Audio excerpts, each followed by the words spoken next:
বিসমিল্লাহির রহমানির রহিম। উত্তর বাংলা কলেজের আজকের এই বর্ণাঢ্য আনন্দঘন এই অনুষ্ঠানের সম্মানিত সভাপতি, উত্তর বাংলা কলেজের সম্মানিত গভর্নিং বডির সভাপতি শরীফুল ইসলাম নন্তু ভাই, সবাই উপস্থিত আছেন এই উত্তর বাংলা কলেজের সুযোগ্য অধ্যক্ষ আব্দুর রউফ সরকার, জাতীয় বিশ্ববিদ্যালয়ের প্রতিনিধিবৃন্দ, আমার প্রিয় রাজনৈতিক সহকর্মীবৃন্দ, উপস্থিত প্রিয় ছাত্রছাত্রী, অভিভাবকবৃন্দ, আসসালামু আলাইকুম। আসলে এখানে বসে বসে অতীতের অনেক কথা আমার স্মৃতিতে ভেসে আসছিল।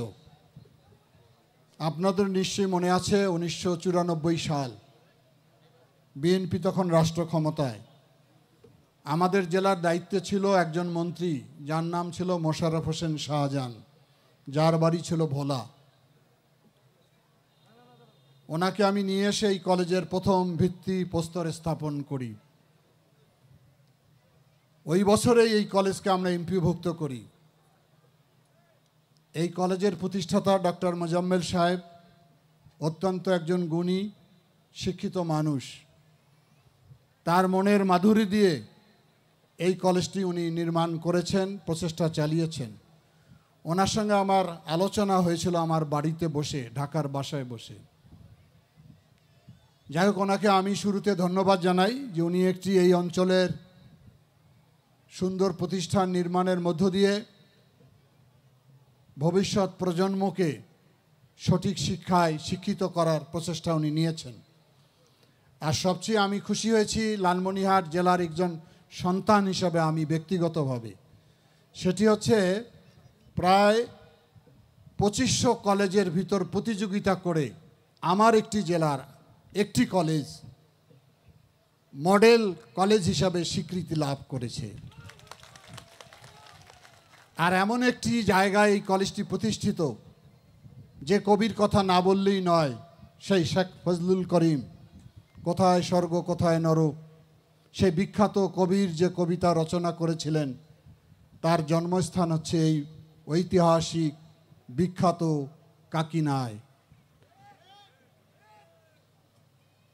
যারা আমাদেরকে লালমনিরহাটকে ছোট করে দেখার চেষ্টা করে, অবজ্ঞা করার চেষ্টা করে, তাদেরকে সেই কবির কথা আমি স্মরণ করে দিতে চাই। সেই কবির স্মৃতি রক্ষার জন্য আমরা লালমনিরহাট শহরে শেখ ফজলুল করিম বালিকা বিদ্যালয় স্থাপন করেছি। তার নামে আমরা কাকিনায় লাইব্রেরি করেছিলাম, কিন্তু আমরা বাকি কাজটা সম্পন্ন করতে পারি নাই। এরা জগৎ বিখ্যাত, এদের সাহিত্যকর্ম কোনোদিন মুছে যাবে না। যতদিন পৃথিবী থাকবে সেই কবিতার চরণ সবাই আমরা উচ্চারণ করব। সেই বিখ্যাত মানুষের জন্মস্থান ছিল কাকিনা। কাকিনা ছিল রাজা মহিমারঞ্জন রায়চৌধুরী।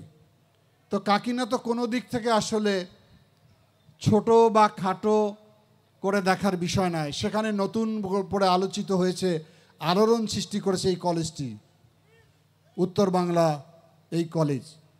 এই কলেজের অনেকের সঙ্গে আমার পরিচয় রয়েছে, অনেক ছাত্রছাত্রীর সঙ্গে আমার দেখা হয়, কথা হয়। এই কলেজ নিয়মের ভিতরে পরিচালিত হওয়ার কারণে আজকে জাতীয়ভাবে প্রসিদ্ধ লাভ করেছে। এটি আমাদের অর্জন, এখানকার শিক্ষক মণ্ডলীর অর্জন, গভর্নিং বডির সদস্যদের অর্জন, অভিভাবকদের অর্জন, সর্বোপরি আমাদের প্রিয় ছেলেমেয়েদের অর্জন। যার কারণে আজকে বাংলাদেশের মধ্যে এইরকম একটি পশ্চাৎপদ জেলা, সীমান্তবর্তী জেলার থেকে একটি কলেজ সারা বাংলাদেশের এতগুলো কলেজের সঙ্গে প্রতিযোগিতা করে 1 নম্বর স্থান অধিকার করেছে।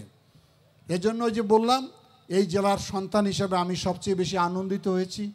অনেক রাজনৈতিক ব্যস্ততা আমাদের এখন, তারপরও যখন কলেজের গভর্নিং বডি, প্রিন্সিপাল, শিক্ষক মণ্ডলী আমার বাসায় গেলেন, আহ্বান করলেন, অনুরোধ করলেন যে ভাই আপনাকে আমাদের কলেজে আসতে হবে। কি কারণে যাব?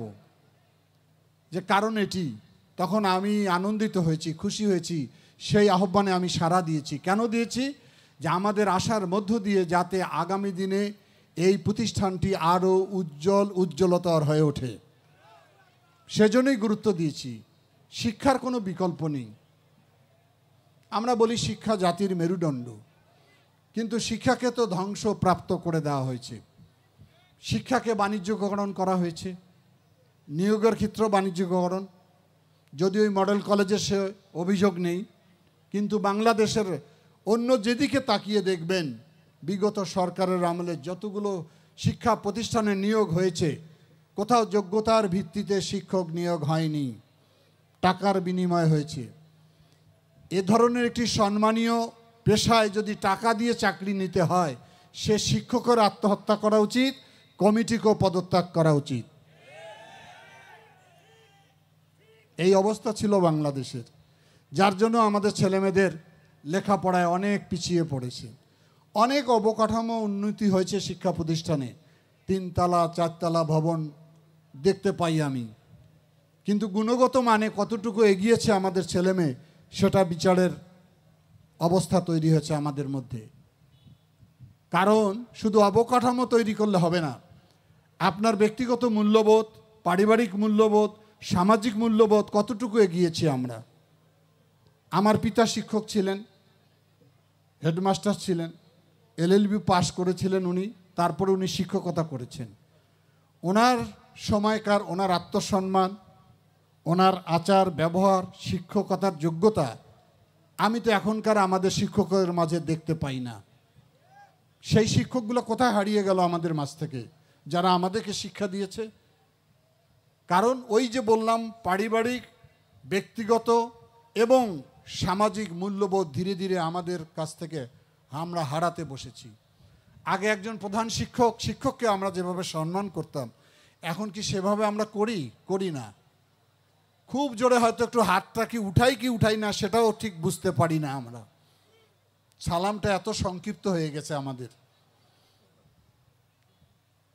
এই যে আধুনিক সমাজ ব্যবস্থায় আমাদেরকে অনেক নতুন পোশাক পরিচ্ছদ, আবাস, জীবন, এগুলো অনেক পরিবর্তন হয়েছে, কিন্তু মানসিকভাবে আমরা কতটুকু উচ্চ জায়গায় অধিষ্ঠিত হয়েছি সেটি কিন্তু বিচার করতে হবে।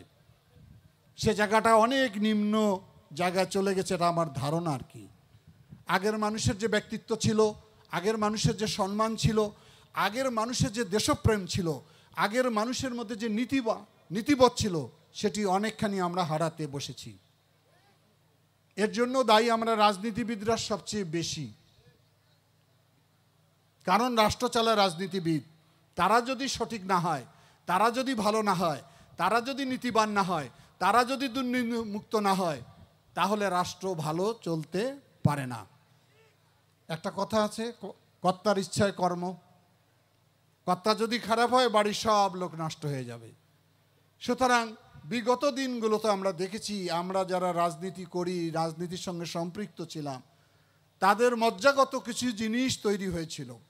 দুর্নীতি, অপশাসন, শক্তি প্রয়োগ, ক্ষমতার অপব্যবহার গোটা জাতিকে একটি ধ্বংসস্তূপে পরিণত করে দিয়েছে। সেখান থেকে জাতি একটি ঘুরে দাঁড়িয়েছে জুলাই অভ্যুত্থানের মধ্য দিয়ে। নতুন চেতনা, নতুন বাসনা, নতুন আকাঙ্ক্ষা। কি দেখতে চাই বাংলাদেশকে?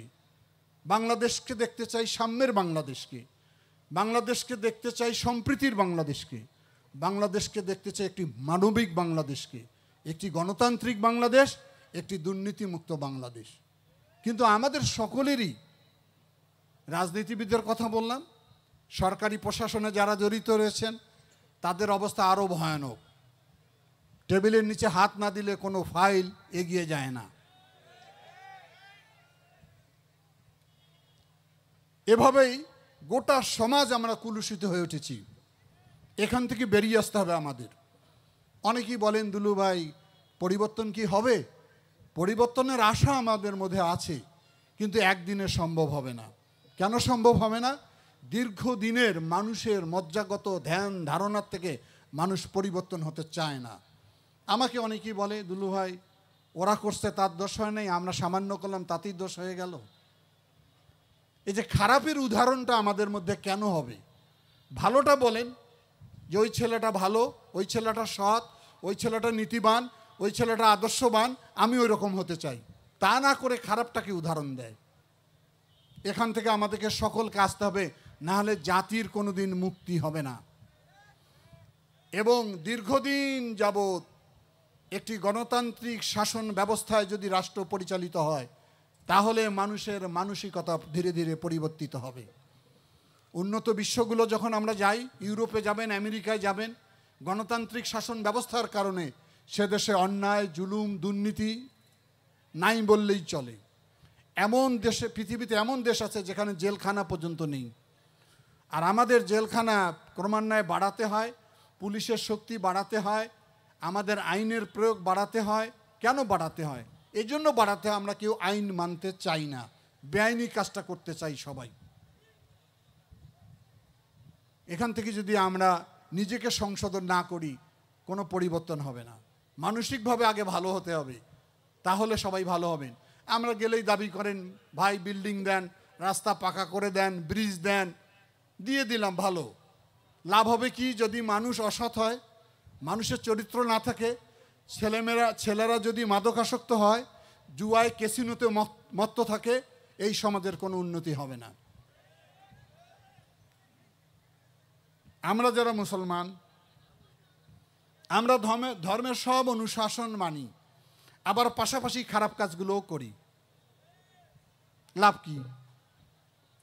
আর বিদেশে যাবেন, ওরা হয়তো ধর্ম মানে না, কিন্তু মিথ্যা কথা বলে না, তারা ধোঁকা দেয় না, চুরি করে না, বাটপারি করে না। অর্থাৎ আমাদের ধর্মের সব ভালো কাজগুলো করে, নামাজ পড়ে না ওরা। আমরা নামাজও পড়ি, খারাপ কাজও করি। এখান থেকে আমাদেরকে সংশোধন হতে হবে, জাতিকে যদি আমরা গঠন করতে চাই।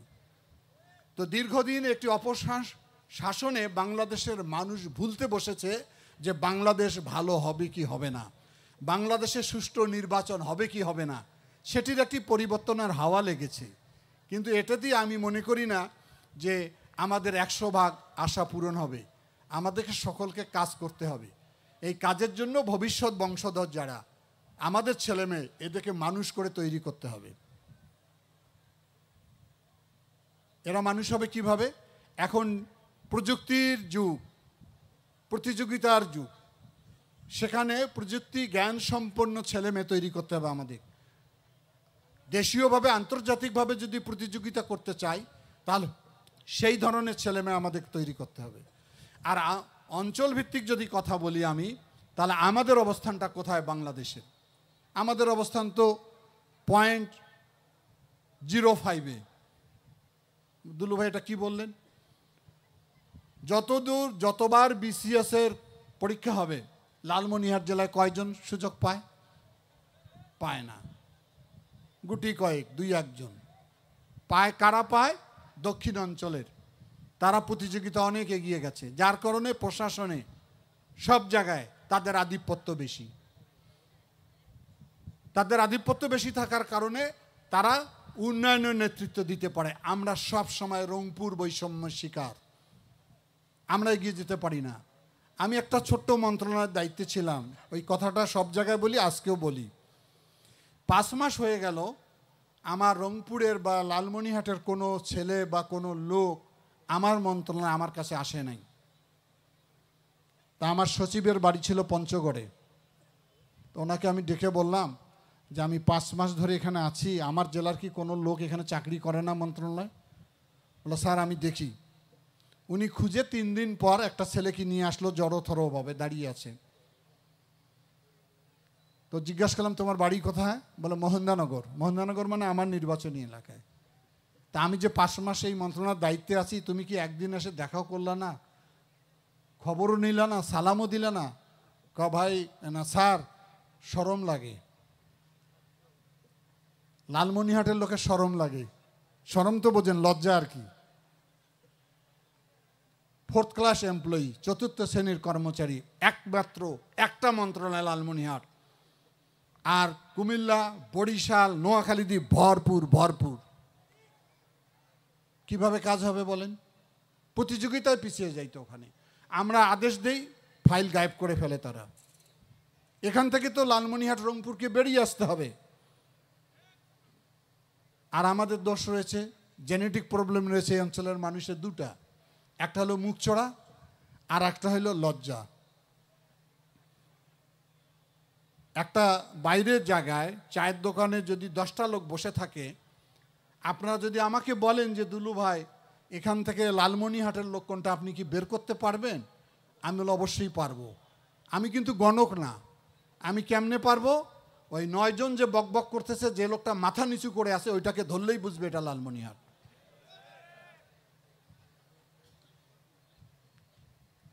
আমরা কথা বলি না, আমরা ঐক্যবদ্ধ হই না, আমাদের দাবির ব্যাপারে আমরা সোচ্চার হই না, তো কেমনি কি হবে? হবে তো না। সব দায়িত্ব তো আমার ঘাড়ে চাপায় দিলেন সবাই বক্তৃতায়। আমি কি বিশ্বকর্মা নাকি? বিশ্বকর্মা জানেন না, এক রাত্রে বিল্ডিং বানায় দিত এক সময়? তো সেরকম কি আমি বিশ্বকর্মা নাকি যে আমি যা একাই করতে পারবো? সবাইকে সম্মিলিত উচ্চারণ করতে হবে, মুখ ফুটে কথা বলতে হবে। একটা নোয়াখালীর 4র্থ শ্রেণীর কর্মচারী যেভাবে আমার মন্ত্রণালয় তছনছ করে দেয়, আর আমার জয়েন্ট সেক্রেটারির কথা বলে না। আমাদের সৌভাগ্য আছে 2-4 জন আমাদের এই জেলায়, ওরা পরিচয় দেয় না যে তাদের বাড়ি লালমনিরহাট। জিজ্ঞাসা করলে বলে বাড়ি উত্তরবঙ্গ। এক সময় আমার বাপের বাড়ি ছিল লালমনিরহাট, বাড়ি আর যাই না। আমি জিজ্ঞাসা করি ঈদেও বাড়ি যান না? বলে না। মানে কি জানি আমরা নষ্ট হয়ে গেছি লালমনিরহাট, ওনার আর ভালো লাগে না পরিচয় দিতে ওনার বাড়ি লালমনিরহাট। এরকম অনেক বড় বড় কর্মকর্তা লালমনিরহাটে ছিল যাদের সঙ্গে আমার দেখা হয়েছিল, তারাও পরিচয় দিত না, কিন্তু পাশের লোকটা আমাকে বলতো যে ওনার বাড়ি লালমনিরহাট। আমরা আমাদের আঞ্চলিক ভাষায় কথা বলতে চাই না বাইরে গেলে। চট্টগ্রামের লোক মন্ত্রী হবেন, সচিব হবেন, 2 জনের যখন দেখা হবে চট্টগ্রামের ভাষায় কথা বলে, আমরা কিচ্ছু বুঝি না, আমরা বলতে চাই না। কিন্তু আমাদের ভাষা, আঞ্চলিক ভাষা, রংপুরের ভাষা জগৎ বিখ্যাত, যে ভাষায় সুর সম্রাট আব্বাসউদ্দিন ভাওয়াইয়া গান রচনা করেছেন, সেই ভাষা আমরা বলতে চাই না। আমরা তো অনেক গর্বিত সন্তান জন্ম দিয়েছি রংপুরের মানুষ। বেগম রোকেয়ার জন্ম হয়েছে আমাদের, আমাদের এভারেস্ট বিজয় মুসা ইব্রাহিমের বাড়ি লালমনিরহাট। আমরা সেটা জাতির কাছে তুলে ধরতে পারি না। ওই যে দুর্বলতাগুলো আমাদের কাজ করে, আমরা শেখি খুব, ভীতু খুব, লাজুক বেশি, যার জন্য আমরা এগিয়ে যেতে পারি না। দৌড়ে এগিয়ে যেতে হবে আমাদের। আমি এই কথাগুলো বলছি কারণে যে এখানে অনেক সুধী মণ্ডলী রয়েছেন, অনেক অভিভাবক রয়েছেন যারা বিভিন্ন সমাজে নেতৃত্ব দেন। এই জায়গাগুলো আমাদেরকে অ্যাড্রেস করতে হবে। কথার বাড়াই না, আরেকটি কথা বলি আমি, সেটি হচ্ছে যে এই মডেল কলেজেই তো মিটিং করে গেছি, জাকোবাহে স্কুলে মিটিং করে গেছিলাম।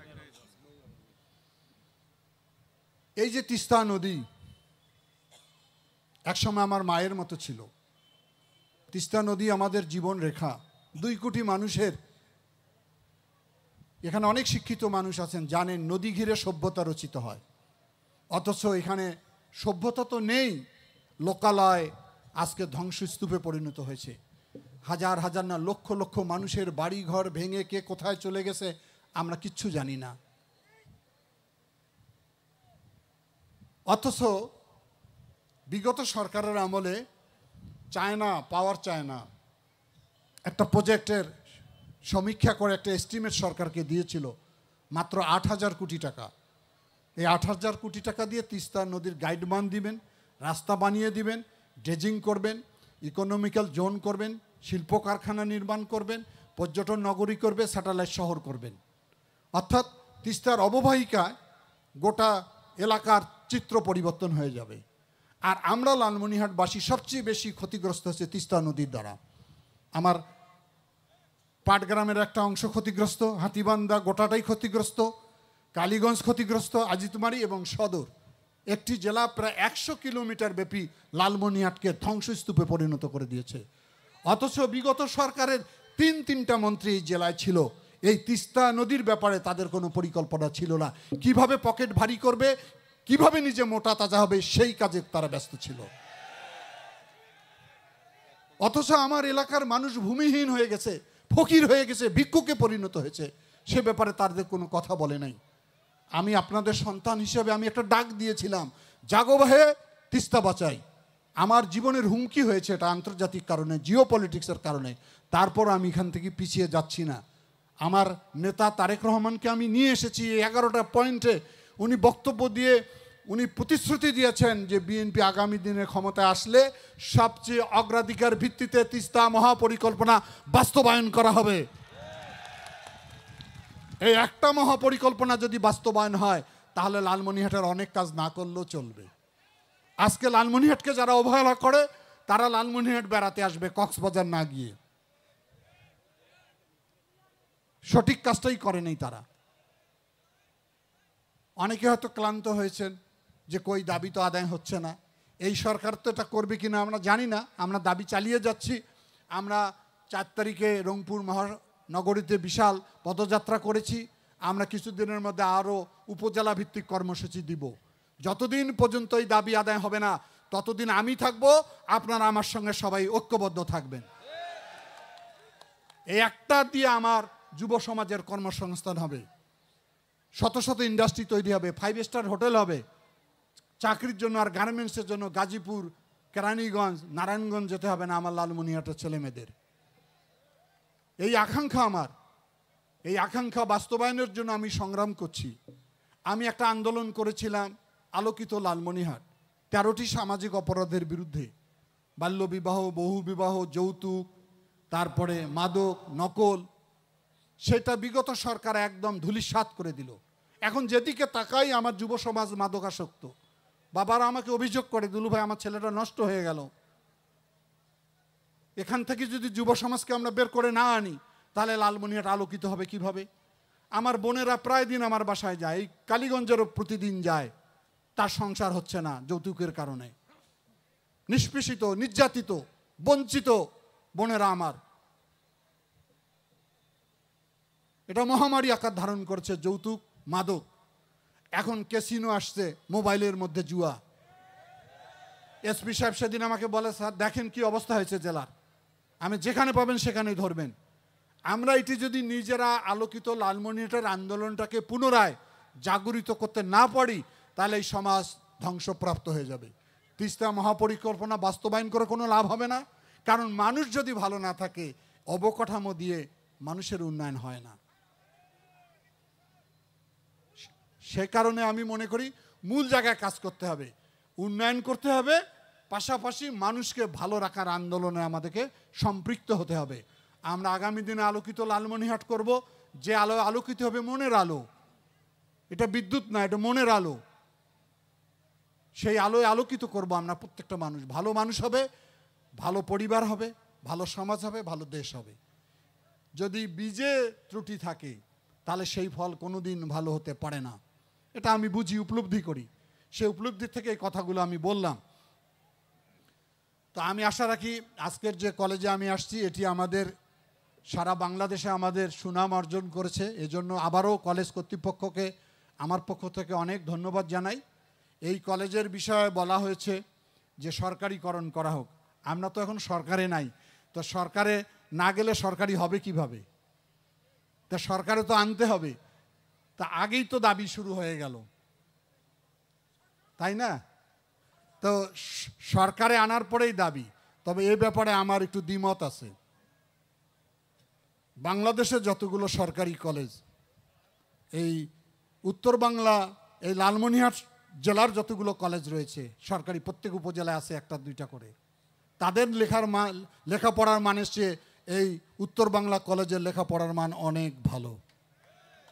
এটা আমার মূল্যায়ন। কেন মূল্যায়ন? এখানে বেসরকারি ব্যবস্থাপনা থাকার কারণে লেখাপড়া ভালো হয়। যখনই সরকারি হবে আমার শিক্ষকরা বদলি হয়ে যাবে, নতুন শিক্ষক আসবে, সে কতটুকু দায়িত্ব নেবে আমি জানি না। তবে গোটা শিক্ষা ব্যবস্থার কাঠামোটা ঢেলে সাজাতে হবে, আমাদের পরিবর্তন আনতে হবে যাতে বৈষম্য না থাকে। সরকারি আবার বেসরকারি কি, সব শিক্ষা প্রতিষ্ঠান আমাদের। সেভাবেই আমরা আমাদের এই নির্বাচনী ম্যানিফেস্টো তৈরি করতে চাচ্ছি। সবগুলোকে বৈষম্যের মধ্যে নিয়ে আসা হচ্ছে, বিভিন্ন বৈষম্য শিক্ষা প্রতিষ্ঠানের মধ্যে। এটি ক্যাডেট কলেজ, এটি কিন্ডারগার্টেন, এটি সরকারি, এটা বেসরকারি, তাদের বেতন ভাতা স্কেল একরকম, সরকারিদের একরকম। এটি থাকলে তো বৈষম্য হবে, কিন্তু বেতন স্কেল যদি স্বাভাবিক হয়ে যায় তাহলে ওই দাবিটা আজকে আমার কাছে কেউ করতো না।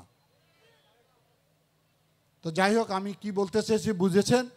এই উত্তর বাংলা কলেজ যেহেতু আমাদের সুনাম অর্জন করেছে, এই কলেজের জন্মদিনে আমি জড়িত ছিলাম, আগামী দিনে আপনাদের সঙ্গে থাকবো ইনশাল্লাহ।